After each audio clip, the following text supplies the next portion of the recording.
Kishtwar police ने लापता व्यक्ति का पता लगाने के लिए आम जनता से मदद मांगी है। किश्तवाड़ के एसएसपी खुद तलाशी अभियान का हिस्सा हैं। किश्तवाड़ के ज्वालापुर बंजवा पुलिस चौकी को इसहाक गनी नाम से एक लिखित शिकायत मिली, जिसमें कहा गया कि उनके पिता मोहम्मद इसहाक गनी निवासी मोहल्ला सुल्तानपुरा भदरवा जिला डोडा, उम्र लगभग 55 से 57 वर्ष, किश्तवाड़ के ज्वालापुरा क्षेत्र से 28/10/22 से लापता हैं।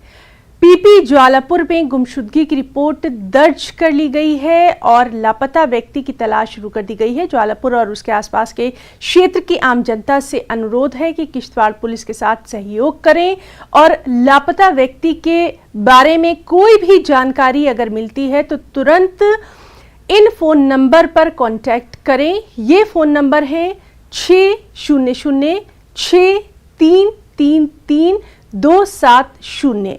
एक और नंबर है 9906154100। नंबर एक बार फिर नोट कर लीजिए 6006333270। Mobile number 9906154100। सिंह परसान मोहम्मद इसहाक गनी भदरवा से उनको ढूंढने में हर एक मुमकिन कोशिश जो है वो की जा रही है। उनके हमरा एसओजी की पूरी टीम थी, डॉग स्क्वाड टीम थी और इलाका बंजवा के लोकल यूथ थी। वो कि हमारा एक भाई जो भदरवा से यहाँ अपने कारोबार के सिलसिले में हमारे बंजवा एरिया में आया था और 24 तारीख से लापता है। यहाँ रुकना चाहिए।